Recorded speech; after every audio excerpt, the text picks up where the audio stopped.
കുതിര എന്ന് പറയുന്നത് മാനേജ് ചെയ്യാൻ ഭയങ്കര പാടുള്ള ഒരു ആനിമലാണ്, തീരെ അനുസരണമില്ലാത്ത ഒരു ആനിമലാന്നുള്ളത്.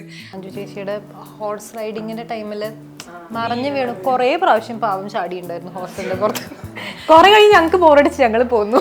പിന്നെ മഞ്ജു കുതിര നന്നായിട്ട് റൈഡ് ചെയ്തതിൻ്റെ കാരണം മഞ്ജു അതിന് തൊട്ട് മുമ്പ് ദയ എന്ന് പറയുന്ന സിനിമയ്ക്ക് വേണ്ടി കുറച്ച് ഹോഴ്സ് റൈഡിങ് പഠിച്ചിരുന്നു. ആ സിനിമയിൽ കുതിരപ്പുറത്തൊക്കെ സഞ്ചരിക്കുന്ന ഒരുപാട് സീനുകളുണ്ട്. രാജസ്ഥാനിൽ അതിൻ്റെ ഒരു ഷൂട്ട് ചെയ്തിട്ടുണ്ട്. അതുകൊണ്ട് മഞ്ജുവിനൊരു കോൺഫിഡൻസ് ഉണ്ടായിരുന്നു കുതിര റൈഡ് ചെയ്യാനായിട്ട്. ഷൂട്ടിംഗ് തുടങ്ങി ആദ്യത്തെ 2 ആഴ്ച സാറോട് ഉണ്ടായിരുന്നില്ല. അപ്പം ഈ സിനിമ അദ്ദേഹം പെട്ടെന്ന് ഈ പ്രോജക്റ്റ് അദ്ദേഹം ഏറ്റെടുത്താണ്. പക്ഷേ ആ സമയത്ത് അദ്ദേഹത്തിൻ്റെ ഒരു സിനിമയുടെ റിലീസ് സമയത്താണ്.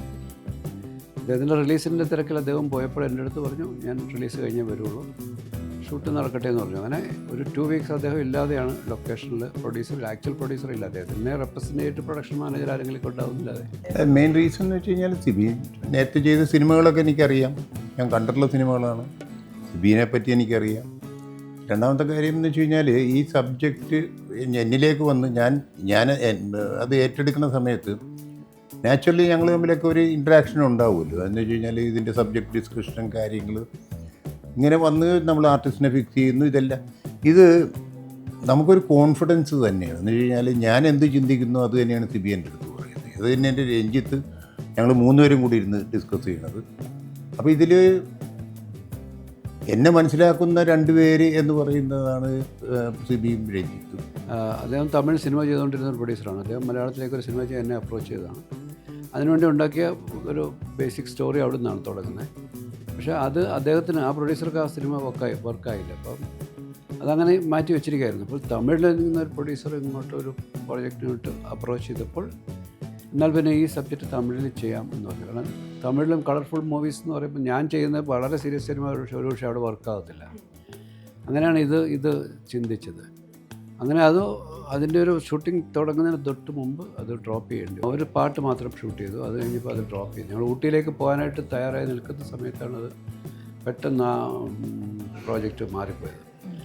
ആ സമയത്ത് ഇതിനെക്കുറിച്ച് അറിയാവുന്ന രഞ്ജിത്ത്, അതിൻ്റെ പ്രൊഡക്ഷൻ മാനേജറായിരുന്നു എം രഞ്ജിത്ത് ആയിരുന്നു തമിഴിനും. അപ്പോൾ അദ്ദേഹം സിയാദുമായിട്ട് ഇത് കമ്മ്യൂണിക്കേറ്റ് ചെയ്ത് അങ്ങനെ സിയാദ് ഈ കഥ കേട്ട് കഴിഞ്ഞപ്പോൾ ഞാനത് മലയാളത്തിൽ ചെയ്യാമെന്ന് പറയും. അങ്ങനെ സിയാദ് പെട്ടെന്ന് വന്ന് ടേക്ക് ഓവർ ചെയ്തു. അപ്പോൾ അത് മലയാളത്തിലേക്ക് വന്നപ്പോഴത്തേക്ക് നമ്മൾ ഒരു കാസ്റ്റിങ്ങിൽ ചെറിയ ചേഞ്ച് ചെയ്തു. പ്രഭുവിന് പകരം സുരേഷ് ഗോപി വന്നു എന്ന് മാത്രം. ഷോട്ട് കഴിഞ്ഞാൽ എല്ലാവരും ക്യാരവാനിൽ പോയി ഇരിക്കാറില്ല. നമ്മളെല്ലാവരും ആ ക്യാമറയുടെ പരിസരത്ത് എല്ലാവരും ഉണ്ടാവും. എല്ലാവരും കൂടെ കസേരയൊക്കെ ഇട്ട് ഒട്ടയിരുന്ന് സംസാരിച്ചുകൊണ്ടിരിക്കും. അടുത്ത് എടുക്കാൻ പോകുന്ന സീനുകളെ അവിടെ ഇരുന്ന് ഇവർ ആക്ടേഴ്സ് തന്നെ പരസ്പരം ഇമ്പ്രവൈസ് ചെയ്യും. അവർ പറഞ്ഞ് ഡയലോഗൊക്കെ റിഹേഴ്സ് ചെയ്യും. ക്യാമറയുടെ മുമ്പിൽ വരുന്നതിന് മുമ്പേ അവർ പ്രിപ്പയർഡ് ആയിരിക്കും. ആ ഒരു ഡയലോഗ്സിന് ലൈൻസ് എല്ലാം അവർ പഠിച്ചിരിക്കും. ഞാൻ അങ്ങനെ ചെയ്യുമ്പോൾ നീ ഇങ്ങനെ ചെയ്താൽ എന്നൊക്കെ ഒരു ഇമ്പ്രവൈസേഷൻ അവിടെ സംഭവിക്കും. എന്നിട്ട് അതുകൊണ്ടാണ് അവർ ക്യാമറയുടെ മുമ്പിലേക്ക് വരികയും അവർ ചെയ്ത ഇമ്പ്രവൈസേഷനൊക്കെ നമ്മളെ കാണിച്ചു വരികയും നമ്മളത് അക്സെപ്റ്റ് ചെയ്താൽ അത് പെർഫോം ചെയ്യുകയും ചെയ്യും. അപ്പോൾ ഒരു എന്താണ് അവിടെ മറ്റ് തമാശകളൊക്കെ നടക്കുന്നുണ്ടെങ്കിൽ പോലും സിനിമയുടെ ഒരു ആ മേക്കിങ്ങിൻ്റെ പ്രോസസ്സിൽ ഇവരെല്ലാം അറിഞ്ഞും അറിയാതെയും പാർട്ടാകുന്നുണ്ട്. അപ്പോൾ ഡയറക്ടറോ അല്ല ക്യാമറമാനന്മാരിക്കും ഏറ്റവും ബിസി ആയിട്ട് അവിടെ നിൽക്കുന്ന അവരുടെ ജോലിയായിട്ട്. പക്ഷേ ഇവരും വെറുതെ തമാശ പറയുന്നതിനിടയ്ക്കും അവർ ആ സിനിമയുടെ ഒരു ക്രിയേറ്റീവ് ഏരിയയിൽ അവരറിയാതെ കോൺട്രിബ്യൂട്ട് ചെയ്യുന്നുണ്ട്. അതുകൊണ്ടാണ് സിനിമ നന്നാകുന്നത്. ഈ അന്നത്തെ കാലത്തെ സിനിമകളിലെല്ലാവരും ആക്ടേഴ്സൊക്കെ അവിടെ ഏറ്റവും ബെസ്റ്റ് ഔട്ട്പുട്ട് വരുന്നതിൻ്റെ കാരണം they are more involve in the process of the film making. മറ്റേത് നമ്മൾ ഒരു ഷോട്ട് കഴിഞ്ഞാൽ ഇവർ അവരുടെ ക്യാരവാനിൽ പോയാൽ they cutting off from the entire crew. അവരുടേതായിട്ടുള്ളൊരു വേൾഡിലേക്ക് പെട്ടെന്ന് ഫോൺ വന്ന് മെസ്സേജ് നോക്കി ഫോൺ വിളിച്ചു. അങ്ങനെയൊക്കെ ആയിട്ട് അവരുടെ ഒരു പ്രൈവറ്റ് ഒരു വേൾഡിലേക്ക് അവർ പോവുകയാണ്. പിന്നെ അടുത്ത ഷോട്ടിന് വിളിക്കുമ്പോഴാണ് ഇത് വന്നിട്ട് എന്തൊക്കെ കഥ എന്താണ് ലൈൻ എന്താണെന്നൊക്കെ ചോദിച്ചു വരുന്നത്.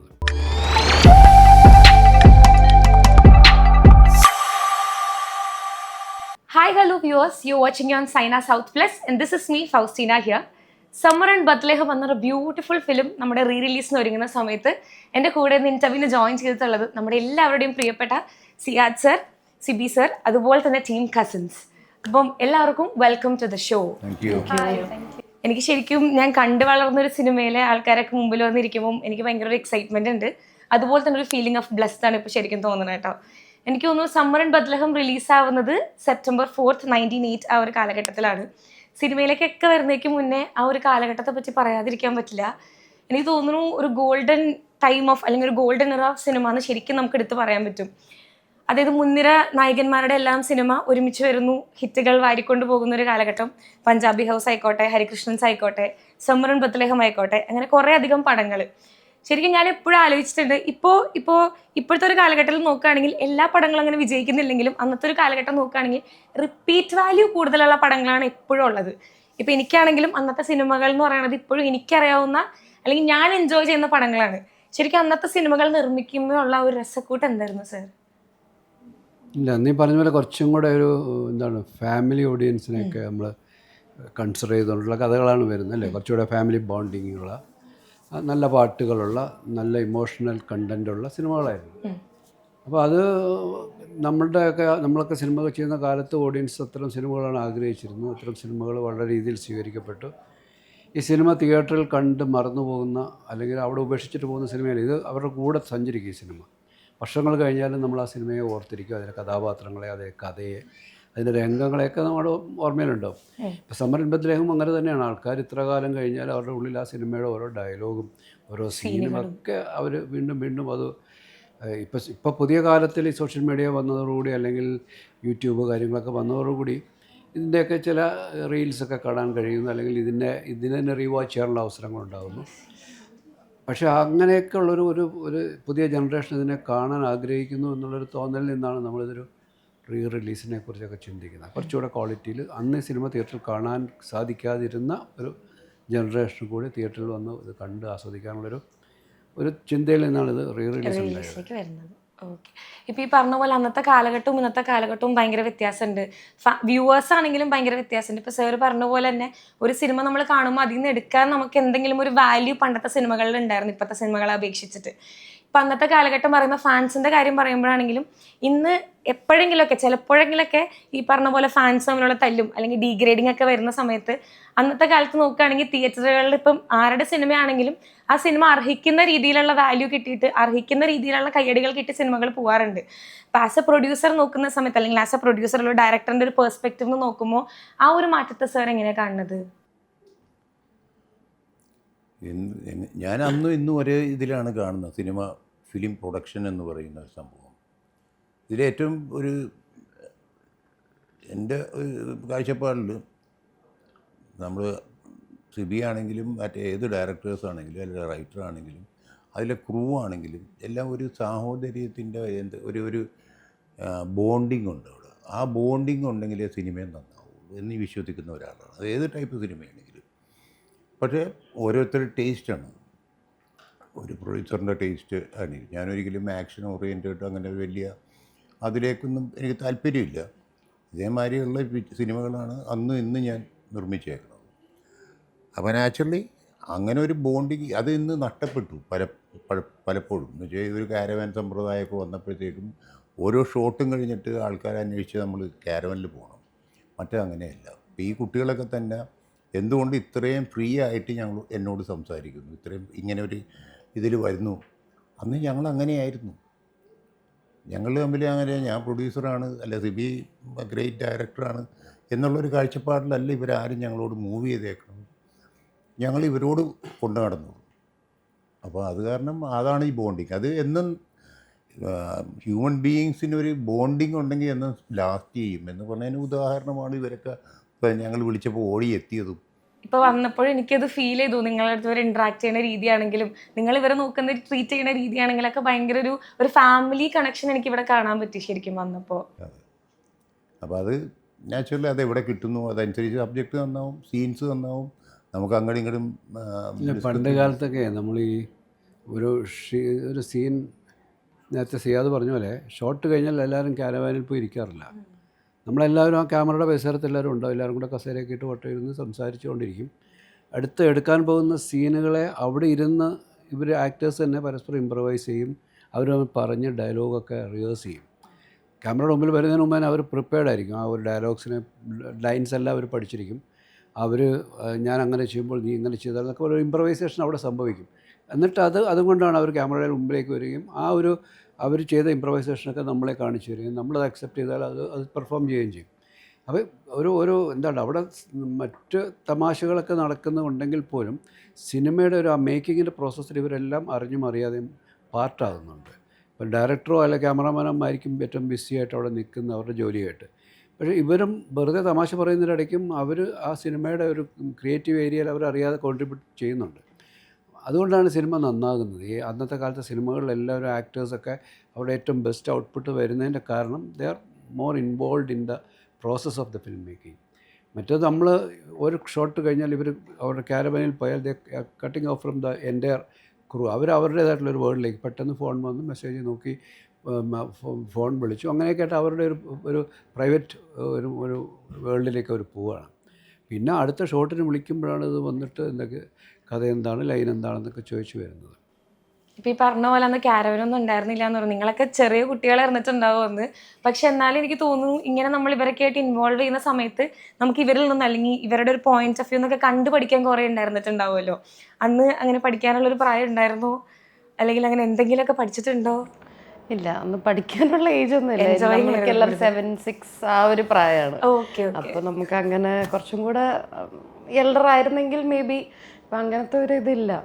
ഒരു ഷോട്ട് എനിക്ക് നല്ല ഓർമ്മയുണ്ട്. മഞ്ജു ചേച്ചിയുടെ ഹോഴ്സ് റൈഡിങ്ങിന്റെ ടൈമില് മറിഞ്ഞു വീണു. കുറേ പ്രാവശ്യം പാവം ചാടിയുണ്ടായിരുന്നു ഹോസ്റ്റലിന്റെ പുറത്ത്.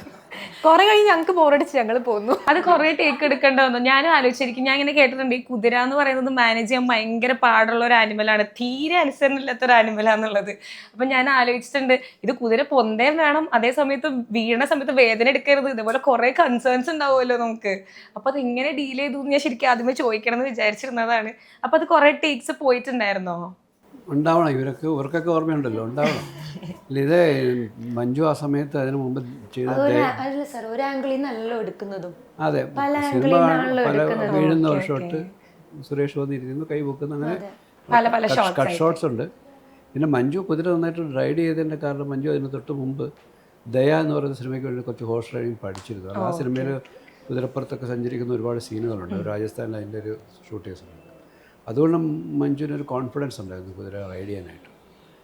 ഫോളിങ് അതിനകത്തൊക്കെ നമുക്ക് ക്യാമറ എന്താണ് സിനിമയുടെ ചില ട്രിക്കുകളുണ്ടല്ലോ, ഡയറക്റ്റായിട്ട് വീഴുന്ന കാര്യങ്ങളൊക്കെ നമ്മൾ നമ്മൾ ഒരു കൺസേൺ ഉണ്ട്, നമ്മൾ ആർട്ടിസ്റ്റുകളൊക്കെ ഹേർട്ടാകാൻ പാടില്ല. കാരണം അത് നമ്മൾ ആ ഒരു കൺസേണോട് ചെയ്യുന്നത് റിസ്ക് എത്രമാത്രം മിനിമൈസ് ചെയ്യണം എന്നുള്ളതാണ്. ഞാനും അത് ആലോചിച്ച വീഴുമ്പോൾ വേദന എടുത്തിട്ടുണ്ടാവില്ലേ എന്നുള്ളത്. ഇപ്പം സാർ നേരത്തെ പറഞ്ഞ സാഹോദര്യത്തിൻ്റെ കാര്യം പറഞ്ഞുകൊണ്ട് ഞാൻ ചോദിക്കാം. ഒരു ഇൻ്റർവ്യൂവിൽ ഞാൻ പറഞ്ഞു കേട്ടിട്ടുണ്ടായിരുന്നു, ഷൂട്ടിംഗ് തുടങ്ങി ആദ്യത്തെ 2 ആഴ്ച സാറോട് ഉണ്ടായിരുന്നില്ല. അപ്പം പ്രൊഡ്യൂസർ എന്ന നിലയ്ക്ക് അത്രയും വിശ്വാസം അൽപ്പിച്ചിട്ടായിരിക്കും വീട്ടിൽ പോയിട്ടുണ്ടാവുക. അപ്പം നിങ്ങൾ തമ്മിലുള്ള ഒരു കണക്ഷനും അത്ര സ്ട്രോങ് ആയിരുന്നിട്ടുണ്ടാവണം അല്ലെ, ഫ്രം ദി ഇനീഷ്യൽസ്? ഞങ്ങൾ തമ്മിൽ ആദ്യം ചെയ്യുന്ന സിനിമയാണിത്. അതിനു മുമ്പ് ഒരു സിനിമ ചെയ്യാനായിട്ട് അദ്ദേഹം ഒരു 10 വർഷം മുമ്പ് എൻ്റെ അടുത്ത് വന്നിരുന്നു. അന്നത് നടന്നില്ല. ഈ സിനിമ അദ്ദേഹം പെട്ടെന്ന് ഈ പ്രോജക്റ്റ് അദ്ദേഹം ഏറ്റെടുത്താണ്. പക്ഷേ ആ സമയത്ത് അദ്ദേഹത്തിൻ്റെ ഒരു സിനിമയുടെ റിലീസ് സമയത്താണ്. അദ്ദേഹത്തിൻ്റെ റിലീസിൻ്റെ തിരക്കിൽ അദ്ദേഹം പോയപ്പോൾ എൻ്റെ അടുത്ത് പറഞ്ഞു, ഞാൻ റിലീസ് കഴിഞ്ഞേ വരുള്ളൂ, ഷൂട്ട് നടക്കട്ടെ എന്ന് പറഞ്ഞു. അങ്ങനെ ഒരു 2 വീക്സ് അദ്ദേഹം ഇല്ലാതെയാണ് ലൊക്കേഷനിൽ. ആക്ച്വൽ പ്രൊഡ്യൂസർ ഇല്ല, അദ്ദേഹത്തിനെ റെപ്രസെൻറ്റേറ്റീവ് പ്രൊഡക്ഷൻ മാനേജർ ആരെങ്കിലും ഉണ്ടാവുന്നില്ലാതെ. അപ്പോൾ ആദ്യമായിട്ട് ഒരു ഡയറക്ടറായിട്ട് ചെയ്യുമ്പോഴും അദ്ദേഹം ആ വിശ്വാസം എന്നോട് കാണിച്ചു എന്നുള്ളതാണ്. അത്ര സാധാരണ അങ്ങനെ ഒരു ഫസ്റ്റ് ടൈം ഒരു ഡയറക്ടർ പ്രൊഡ്യൂസറായിട്ടൊന്ന് സിങ്ക് ആകാൻ ടൈം എടുക്കും. പക്ഷേ ഞങ്ങൾ സിനിമ തുടങ്ങുന്നതിന് മുമ്പ് സിങ്ക് ആയിട്ടാണ് തുടങ്ങിയത്. ശരിക്കും അത്ര ഒരു ട്രസ്റ്റ് സാറിൽ വരാനുള്ള മെയിൻ റീസൺ എന്തായിരുന്നു? മെയിൻ റീസൺ എന്ന് വെച്ച് കഴിഞ്ഞാൽ സിബി നേരത്തെ ചെയ്ത സിനിമകളൊക്കെ എനിക്കറിയാം, ഞാൻ കണ്ടിട്ടുള്ള സിനിമകളാണ്. സിബീനെ പറ്റി എനിക്കറിയാം. രണ്ടാമത്തെ കാര്യം എന്ന് വെച്ച് കഴിഞ്ഞാൽ ഈ സബ്ജക്റ്റ് എന്നിലേക്ക് വന്ന് ഞാൻ അത് ഏറ്റെടുക്കുന്ന സമയത്ത് നാച്ചുറലി ഞങ്ങൾ തമ്മിലൊക്കെ ഒരു ഇൻട്രാക്ഷൻ ഉണ്ടാവുമല്ലോ. എന്ന് വെച്ച് കഴിഞ്ഞാൽ ഇതിൻ്റെ സബ്ജക്റ്റ് ഡിസ്കഷനും കാര്യങ്ങൾ ഇങ്ങനെ വന്ന് നമ്മൾ ആർട്ടിസ്റ്റിനെ ഫിക്സ് ചെയ്യുന്നു. ഇത് നമുക്കൊരു കോൺഫിഡൻസ് തന്നെയാണ്. എന്ന് വെച്ച് കഴിഞ്ഞാൽ ഞാൻ എന്ത് ചിന്തിക്കുന്നു അത് തന്നെയാണ് സിബി എൻ്റെ അടുത്ത് പറയുന്നത്. അത് തന്നെ എൻ്റെ രഞ്ജിത്ത്, ഞങ്ങൾ 3 പേരും കൂടി ഇരുന്ന് ഡിസ്കസ് ചെയ്യണത്. അപ്പോൾ ഇതിൽ എന്നെ മനസ്സിലാക്കുന്ന 2 പേര് എന്ന് പറയുന്നതാണ് സിബിയും രഞ്ജിത്തും. പിന്നെ എൻ്റെ പ്രൊഡക്ഷൻ എക്സിക്യൂട്ടീവായിട്ട് എം രഞ്ജിത്ത്, ഇന്നത്തെ പ്രൊഡ്യൂസർ. അപ്പോൾ ഇവരെല്ലാവരും ഞങ്ങൾ ആ ഒരു എന്താ പറയുക, മനസ്സിലുള്ള ധൈര്യവും ആ ഒരു വിശ്വാസവും നാച്ചുറലി അതൊരു അങ്ങനെ ആ ഒരു കാഴ്ചപ്പാടിലേക്ക് എത്താൻ പറ്റുമായിരുന്നു. ശരിക്കും ഭയങ്കര ലക്കിയാണ് നമ്മൾ മനസ്സിലാക്കുന്ന ഒരാളെ നമുക്ക് കിട്ടുക എന്ന് പറയുന്നത്. ശരിക്കും ഭാഗ്യം ചെയ്തവരാണ് നിങ്ങൾ. ഇരിക്കണ കാണുമ്പോൾ തന്നെ ഭയങ്കര സന്തോഷം. ഇപ്പം ഈ പറഞ്ഞ പോലെ ആദ്യം ഞാൻ കേട്ടിട്ടുണ്ടായിരുന്നു സമ്മറൻ ബത്ലഹം എന്ന് പറഞ്ഞ സിനിമ തമിഴിലാണ് സ്റ്റാർട്ട് ചെയ്തത്. അത് കുറച്ച് ഷൂട്ടിംഗ് നടന്നിട്ട് പിന്നെ അത് ക്യാൻസൽ ചെയ്തിട്ട് മലയാളത്തിലേക്ക് ആക്കിയതാന്നുള്ളത്. ശരിക്കും ആദ്യം തന്നെ തമിഴിൽ സ്റ്റാർട്ട് ചെയ്യാനുള്ള ഒരു തോട്ട് പ്രോസസ്സ് എവിടെ നിന്നായിരുന്നു? ഇല്ല, ആദ്യം ശരിക്കും തുടങ്ങിയത് മലയാളത്തിലൊരു സിനിമ ചെയ്യാൻ വേണ്ടി തന്നെയാണ് ഫസ്റ്റ് തോട്ട് വരുന്നത്. അത് വേറൊരു പ്രൊഡ്യൂസർക്ക് വേണ്ടിയിട്ട് മലയാളത്തിൽ അദ്ദേഹം തമിഴ് സിനിമ ചെയ്തുകൊണ്ടിരുന്ന ഒരു പ്രൊഡ്യൂസറാണ്. അദ്ദേഹം മലയാളത്തിലേക്ക് ഒരു സിനിമ ചെയ്യാൻ എന്നെ അപ്രോച്ച് ചെയ്തതാണ്.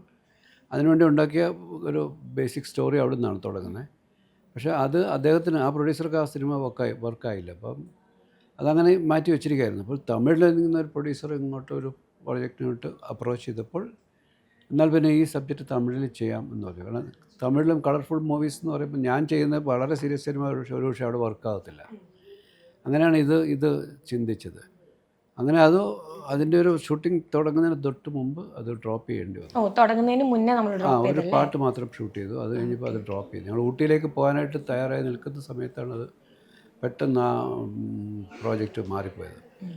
ആ സമയത്ത് ഇതിനെക്കുറിച്ച് അറിയാവുന്ന രഞ്ജിത്ത്, അതിൻ്റെ പ്രൊഡക്ഷൻ മാനേജറായിരുന്നു എം രഞ്ജിത്ത് ആയിരുന്നു തമിഴിനും. അപ്പോൾ അദ്ദേഹം സിയാദുമായിട്ട് ഇത് കമ്മ്യൂണിക്കേറ്റ് ചെയ്തു. അങ്ങനെ സിയാദ് കഥ കേട്ട് കഴിഞ്ഞപ്പോൾ ഞാൻ മലയാളത്തിൽ ചെയ്യാമെന്ന് പറയും. അങ്ങനെ സിയാദ് പെട്ടെന്ന് വന്ന് ടേക്ക് ഓവർ ചെയ്തു. അപ്പോൾ അത് മലയാളത്തിലേക്ക് വന്നപ്പോഴത്തേക്ക് നമ്മൾ ഒരു കാസ്റ്റിങ്ങിൽ ചെറിയ ചേഞ്ച് ചെയ്തു. പ്രഭുവിന് പകരം സുരേഷ് ഗോപി വന്നു എന്ന് മാത്രമേ ഉള്ളൂ. ബാക്കി ഇവരെയൊക്കെ നമ്മൾ അത് ശേഷം ഇവരൊക്കെ തമിഴിലുണ്ടായിരുന്നു. ഇല്ല ഇവരാരും തമിഴിലേക്ക് ഈ സീനിയർ പെൺകുട്ടികളിൽ 2-3 പേരെ കാസ്റ്റ് ചെയ്തിരുന്നു. മഞ്ജുള, രസിക, മറ്റേ മയൂരി, ഇവരെ മുതൽ തമിഴിലേക്ക് കാസ്റ്റ് ചെയ്തിരുന്നു. ശ്രീജ മലയാളത്തിലേക്ക് വന്നിട്ടാണ്. ശ്രീജയെ പിന്നീടാണ് കാസ്റ്റ് ചെയ്യുന്നത്. ബാക്കി ഇവരെ എല്ലാം പിന്നീട് നമ്മൾ തപ്പിയെടുത്താണ്. ഈ സിനിമയിൽ നമുക്ക് കുറച്ചധികം സുന്ദരി മണികളുണ്ട്. ഇപ്പോൾ അവരൊക്കെ വളർന്നു വലുതായി അതിലും നല്ല സുന്ദരികളായിട്ട് ഇവിടെ ഫ്രണ്ടിലിരിക്കുകയാണ്. ഇവരൊക്കെ എങ്ങനെയാണ് സാർ സിനിമയിലോട്ട് കാസ്റ്റ് ചെയ്യുന്നത്? അല്ല, ഇവരെയൊക്കെ നമ്മൾ പലരും വഴി പിന്നെ അന്വേഷിച്ചു. ഇവരൊക്കെ ചിലരൊക്കെ 1-2 സിനിമകളിലൊക്കെ ചെയ്തിട്ടുണ്ട്. ഇപ്പോൾ ആൻസു ആണെങ്കിലും ഒന്ന് ആ സിനിമ അതിന് മുമ്പ് സിനിമ ചെയ്തിരുന്നു. കൃഷ്ണ ചെയ്തിരുന്നു അല്ലേ? ഈവൻ യു ഓൾസോ എല്ലാവരും ചെയ്തിരുന്നു. പിന്നെ അലയാണേലും ഏതോ സിനിമ ആരൊക്കെയോ നമ്മളെ ഇവരിലേക്ക് കണക്ട് ചെയ്യുന്നതാണ്. അങ്ങനെ വന്നതാണ്. വന്ന് കണ്ടപ്പോൾ ഇവരെല്ലാം ആ പ്രായവും എല്ലാം കറക്റ്റായിരുന്നു. അവരുടെ നല്ല രസമായിട്ട് പോകുന്ന ഒരു ടീമായിട്ട് പോകുന്ന ഒരു ടീമിനെ ബിൽഡ് അവിടെ വന്നു കഴിച്ചപ്പോൾ ഇവരെല്ലാം ഭയങ്കര ടീമായി. ഇവര് ശരിക്കും മുൻജന്മ ബന്ധമുള്ള പോലെ ശരിക്കും സിനിമയിൽ കാണുമ്പോഴാണെങ്കിലും ഭയങ്കര ഒരു കണക്ഷൻ ഉണ്ട്. ഇവര് കളിക്കുന്നതാണെങ്കിലും തമാശ പറയുന്നതാണെങ്കിലും എനിക്ക് എൻ്റെ കസിൻസിനോടെ കളിക്കണ പോലെ തന്നെ തോന്നും ചില സമയത്ത്.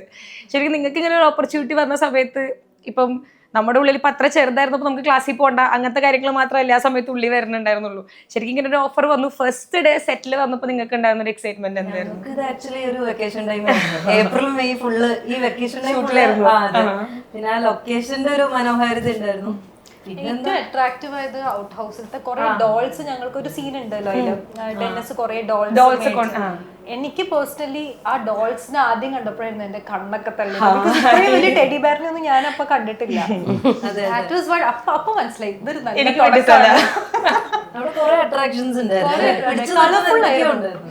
ഇപ്പൊ നമുക്കാണെങ്കിൽ വിഷ്വലി ഭയങ്കര ഒരു വിഷ്വൽ ട്രീറ്റ് ആയിരുന്ന ഒരു സിനിമയോടാണ്. പിന്നെ കുറെ ഉണങ്ങിയ ഇലകളൊക്കെ എന്തൊരു ഭംഗിയായിരുന്നു. അതൊക്കെ കൊണ്ടിടും ആ ഒരു സമ്മർ എടുത്തു പറയേണ്ടതാണ്. ഞാനത് പറയാൻ വരുന്നത്, അതായത് ഊട്ടിയിൽ നമ്മൾ പല സിനിമകളിൽ പോർട്രേറ്റ് ചെയ്ത് കണ്ടിട്ടുണ്ടെങ്കിലും ഇത്ര ബ്യൂട്ടിഫുൾ ആയിട്ട് ഊട്ടി ഞാൻ മുന്നേ കണ്ടിട്ടില്ല. കാരണം അത് നിങ്ങളുടെ ഒരു വിഷ്വല് പറഞ്ഞപ്പോൾ ഊട്ടി സോ ബ്യൂട്ടിഫുൾ എന്ന് തന്നെ പറയാം. പോയാലും കാണാൻ പറ്റില്ല. അത് ഇനി പോയാലും കാണാൻ പറ്റില്ല. അതെന്റെ അമ്മ പറയണ്ടായിരുന്നു. അതായത് ഇപ്പൊ ആ ഷൂട്ട് ചെയ്യുന്ന സ്ഥലത്ത് ഇപ്പൊ ഇരിക്കുന്ന അവിടെ എൻട്രി ഇല്ല. പക്ഷെ നമ്മൾ അവിടെ വരെ പോയിട്ടുണ്ടായിരുന്നു ഒരു ദിവസം. പക്ഷെ അപ്പോൾ നമുക്ക് നേരിട്ട് കാണുന്നതിനേക്കാൾ കൂടുതൽ ഭംഗി തോന്നുന്നത് അമ്മ പറയും സിനിമയിൽ കാണുമ്പോഴാണ് അതിനേക്കാൾ കൂടുതൽ ഭംഗി ഫീൽ ചെയ്യാന്നുള്ളത്. ഇപ്പം സാർ പറഞ്ഞ പോലെ ക്യാരവനൊന്നും ഉണ്ടായിരുന്നില്ല ആ കാലഘട്ടത്തിൽ. ഇപ്പം കാലഘട്ടം കുറെ മാറി. ഇപ്പം ഈ പറഞ്ഞ പോലെ എല്ലാവരും ഓരോരോ സീൻ എടുക്കാൻ നേരെ ക്യാരവനിൽ പോയിരിക്കുക, അവരവരുടെ കാര്യത്തിൽ ഇതായിട്ടിരിക്കുക എന്നുള്ളത്. പക്ഷെ അന്നത്തെ കാലം നിങ്ങളെല്ലാവരും ഭയങ്കര ജോളി ആയിട്ടിരിക്കുക. അപ്പൊ സെറ്റിൽ ഉണ്ടായിരുന്ന ഒരു നല്ല മെമ്മറി എന്ന് പറയുമ്പോൾ പെട്ടെന്ന് ഓർമ്മ വരുന്ന എന്തെങ്കിലും ഉണ്ടോ? ഇല്ല, ആ സിനിമയെക്കുറിച്ചുള്ള എല്ലാം നല്ല മെമ്മറീസാണ്. കാരണം ഷൂട്ടിങ്ങിനല്ല, നമ്മൾ ഒരു എക്സ്കർഷൻ പോയതാണ്. ഫാമിലി ട്രിപ്പ് ആയിരുന്നു. ഞങ്ങളും ഞങ്ങളുടെ ഫാമിലീസും എല്ലാവരും ഭയങ്കര എൻ്റെ ഫാമിലി ഉണ്ട്. എല്ലാവർക്കും വെക്കേഷൻ ആണല്ലോ. എൻ്റെ കുട്ടികൾക്കും അവധിയാണ്, അതിൻ്റെ മക്കൾ അവധിയാണ്. എല്ലാവരും ഒരു എന്താണ് ശരിക്കും ഒരു സമ്മർ വെക്കേഷൻ ആയിരുന്നു എല്ലാവരുടെയും. അത് ഞാൻ കേട്ടിട്ടുണ്ടായിരുന്നു സാറിന്റെ എല്ലാവരുടെയും ഫാമിലീസും കൂടെ ഉണ്ടായിരുന്നു എന്നുള്ളത്. ഏപ്രിൽ മെയ് മാസത്തിലാണ് ഷൂട്ട് ചെയ്തത്. എല്ലാവരുടെയും സ്കൂൾ അടിച്ചിട്ട് അങ്ങ് തുടങ്ങുമായിരുന്നു. അതുകൊണ്ട് നമ്മൾ സാധാരണ വെക്കേഷനൊക്കെ ഇങ്ങനെ ഒരു ഫാമിലിയായിട്ടൊരു ട്രിപ്പ് പോകുന്ന പോലത്തെ തോന്നലേ ഉണ്ടായിരുന്നുള്ളൂ. അതുകൊണ്ട് ഷൂട്ടിംഗ് എന്ന് പറയുന്നതിൻ്റെ ഒരു ഭാരമൊന്നും എൻ്റെ തലയിൽ ഉണ്ടായില്ല. മറ്റ് സിനിമകളൊക്കെ ഷൂട്ട് ചെയ്യുമ്പോൾ നമ്മൾ കുറച്ചും കൂടെ അതിൻ്റെ അകത്തുള്ള നമ്മുടെ ഒരു ക്രിയേറ്റീവ് സൈഡിൽ നമ്മൾ വല്ലാതെ ടെൻസ്ഡ് ആയിരിക്കും.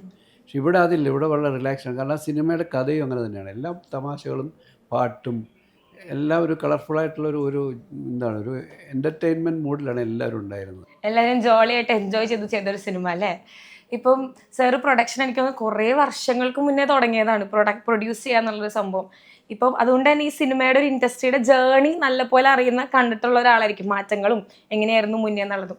പണ്ടത്തെ ഒരു പ്രൊഡക്ഷനും ഇപ്പോഴത്തെ ഒരു പ്രൊഡക്ഷനും ഒരു പെർസ്പെക്റ്റീവിൽ എന്തൊക്കെ മാറ്റങ്ങളാണ് സാർ വന്നിട്ടുള്ളത്? ഒറ്റ എക്സാമ്പിൾ പറഞ്ഞ് ഞാൻ നിർത്താം, അല്ലെങ്കിൽ കുറേ പറഞ്ഞിട്ട് കാര്യമില്ലല്ലോ. എന്ന് വെച്ച് കഴിഞ്ഞാൽ അന്ന് ഞാൻ സത്യനന്ദിക്കാട് പോൾ ബാബുവാണ് എൻ്റെ ഫസ്റ്റ് പടം ഡയറക്റ്റ് ചെയ്തത്, PC ശ്രീരാം ക്യാമറയൊക്കെ ആയിട്ട്. അപ്പം അന്നും പിന്നെ അത് കഴിഞ്ഞ് സത്യനന്ദിക്കാട് വന്നു, അങ്ങനെ വിജി തമ്പി, അങ്ങനെ പലരും വെച്ച് ഞാൻ പടം ചെയ്തു. സിബി ആണെങ്കിലും കുറേ പടങ്ങൾ എൻ്റെ ചെയ്തു. അപ്പം എനിക്കന്ന് ഉള്ള ഇന്നും അന്നും ഉള്ള ഡിഫറൻസ് എനിക്ക് ഒറ്റ വാക്കിൽ പറയാവുന്നത്, ഇവരെല്ലാം ക്യാമറയിൽ നോക്കിയാണ് ഷൂട്ട് ചെയ്യുന്നത്. ഇന്നത്തെ മാതിരി മോണിറ്ററോ ഒന്നുമില്ല, മനസ്സിലായോ? അപ്പോൾ ക്യാമറമാനാണ് ആക്ച്വലി സിനിമ ഡയറക്റ്റായിട്ട് ഇതിൽ കൂടെ കാണുന്നത്.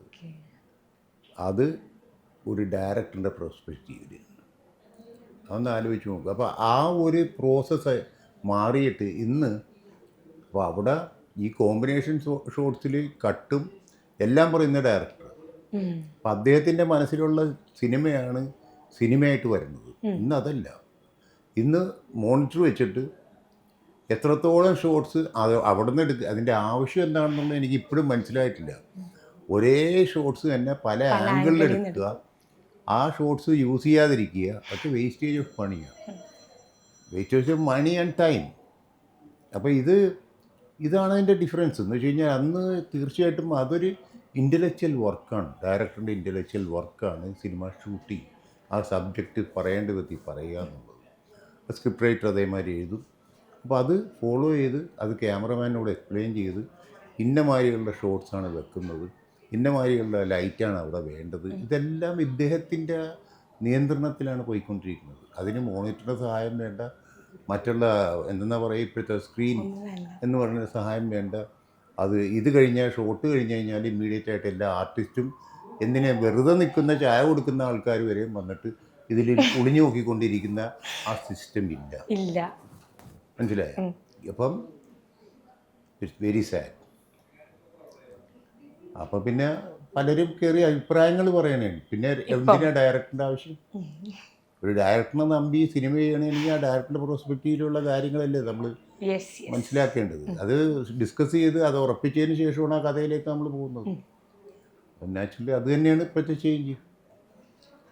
എനിക്ക് ശരിക്കും ഇവരുടെ അടുത്തൊക്കെ സംസാരിക്കുമ്പോൾ ഒരു സിനിമ സ്കൂളിൽ അറ്റൻഡ് ചെയ്യുന്ന ഒരു ഫീൽ ഉണ്ട്. കാരണം എനിക്ക് അറിയാത്ത കുറേ പെർസ്പെക്റ്റീവ്സ്, കുറേ കാര്യങ്ങൾ മനസ്സിലാവുന്നുണ്ട് ശരിക്കും ഇപ്പോൾ.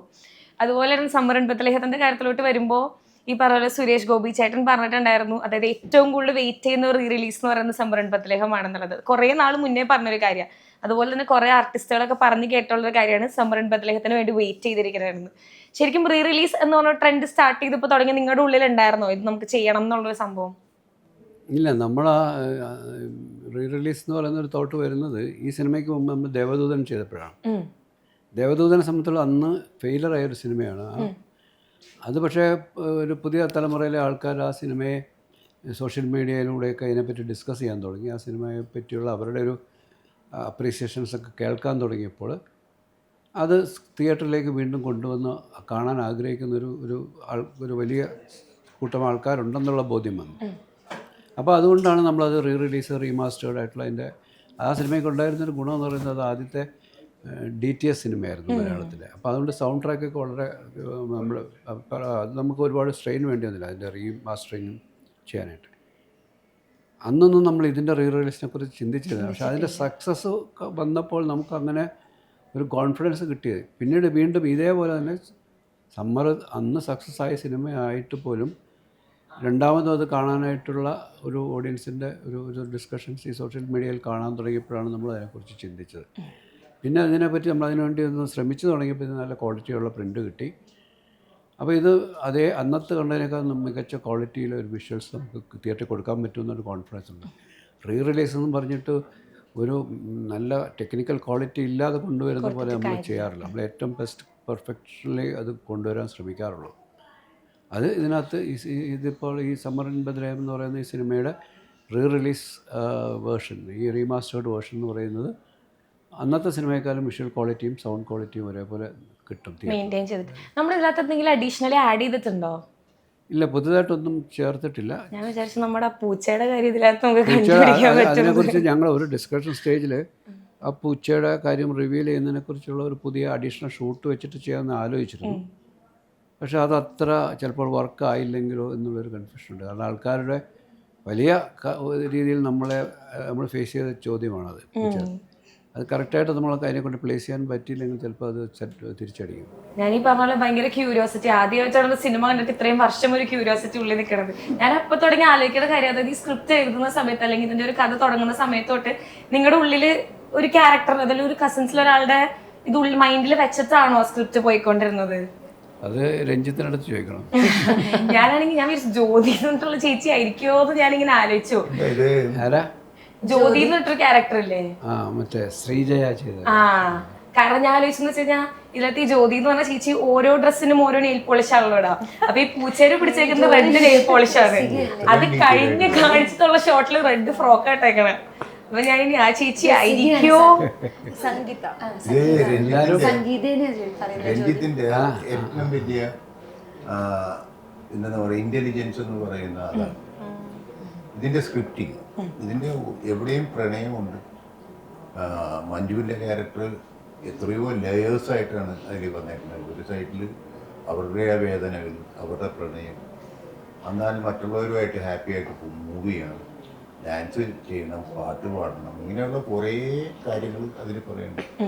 അതേമാതിരി തന്നെയാണ് ഇവർ തമ്മിലുള്ള ബോണ്ടിങ് ഒക്കെ മെയിൻറ്റെയിൻ ചെയ്തത്. പക്ഷേ ക്ലിയർ എന്തെന്നാ പറയുക, ഇപ്പം ഈ പറഞ്ഞ മാതിരി പൂച്ചയെ എവിടെ എന്നും പറഞ്ഞിട്ടല്ല സ്ക്രിപ്റ്റിംഗ് നടക്കുന്നത്.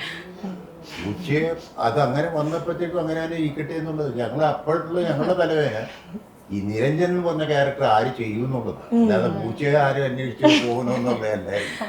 It's happened. അത് രഞ്ജിത്തിൻ്റെ ഒരു എന്താ പറയുക സ്ക്രിപ്റ്റിങ്ങിലുള്ള മിടുക്കാണ്. അപ്പം അത് ആക്ച്വലി ഇതിപ്പോൾ അതിനു വേണ്ടി ഇപ്പോൾ സിബി പറഞ്ഞമാതിരി ഞങ്ങൾ വർക്കൗട്ട് ചെയ്തു. രഞ്ജിത്തായിട്ട് തന്നെ ആലോചിച്ച് കഴിഞ്ഞപ്പോൾ വേണ്ട, നമ്മൾ അങ്ങനെ ഒരു അറ്റംപ്റ്റിലേക്ക് പോകേണ്ട. ചിലപ്പോൾ അത് നമ്മുടെ പടത്തിൻ്റെ ബ്യൂട്ടി ചിലപ്പോൾ പോകും. ഇതിങ്ങനെ ആസെറ്റ് ചെയ്ത് നിൽക്കട്ടെ, ഇത് മാക്സിമം നല്ല ലെവലിൽ ചെയ്യാം എന്ന് പറഞ്ഞിട്ടാണ് ഞങ്ങൾ ഇതിലേക്ക് ഇറങ്ങിയത്.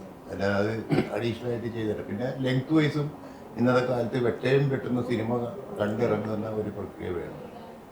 അപ്പം അതൊക്കെ ഇത് നോക്കിയിട്ടാണ് നമ്മളത് വേണ്ടാന്ന് വെച്ചത്. ഇപ്പൊ നിരഞ്ജൻ എന്ന് പറഞ്ഞ ക്യാരക്ടറിനെ പറ്റിയിട്ട് സാറ് പറഞ്ഞല്ലോ. അപ്പൊ ഞാൻ ആലോചിച്ചിട്ടുണ്ട്, ലാലേട്ടൻ അധികം ക്യാമിയോസ് ഒന്നും ചെയ്തിട്ടില്ല, അത് 5-6 ക്യാമിയോസ് ചെയ്തിട്ടുള്ളൂ. അപ്പൊ ശരിക്കും ഈ മൂവിയിൽ സാർ എങ്ങനെയാണ് ലാലേട്ടനെ കൺവിൻസ് ചെയ്തത്?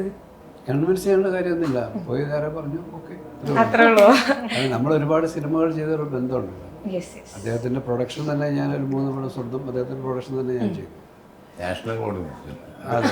അതെ, അദ്ദേഹം ആദ്യത്തെ സിനിമ തൊട്ടുള്ള ബന്ധമുണ്ടല്ലോ, മഞ്ഞൾ പെരിയ പൂക്കൾ തൊട്ടുള്ള ബന്ധമുണ്ട്, കണക്ഷൻ ഉണ്ട്.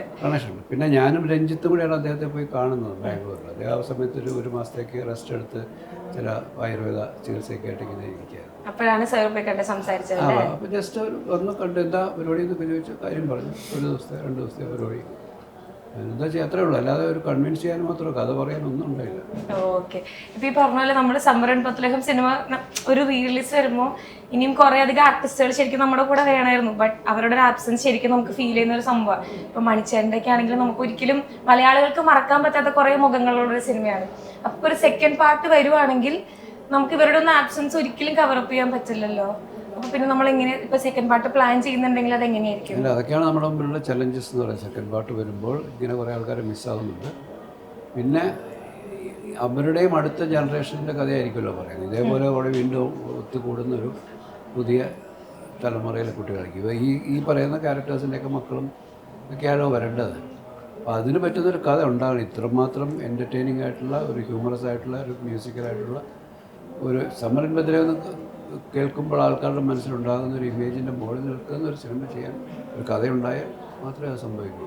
എന്തായാലും നമ്മൾ വെയിറ്റ് ചെയ്തിരിക്കുകയാണ്. ഇപ്പോൾ റിലീസിനായാലും ഇങ്ങനെ സെക്കൻഡ് പാർട്ട് ഉണ്ടെങ്കിലും മലയാളികൾ അത് ഹൃദയത്തോട് ചേർത്ത് പിടിക്കുന്ന കാര്യത്തിൽ ഒരു സംശയമില്ല. അപ്പോൾ എന്തായാലും ഓൾ ദി വെരി ബെസ്റ്റ്. നിങ്ങളൊക്കെ കാണാൻ പറ്റിയതിലും സംസാരിക്കാൻ പറ്റിയതിലൊക്കെ ഭയങ്കര സന്തോഷം. ഈ ഒരു കോൺവെർസേഷൻ ഞാൻ ഭയങ്കരമായിട്ട് എൻജോയ് ചെയ്തു. നിങ്ങൾ എൻജോയ് ചെയ്തെന്ന് ഞാൻ വിശ്വസിക്കുന്നു. അപ്പോൾ എന്തായാലും താങ്ക് യു സോ മച്ച്.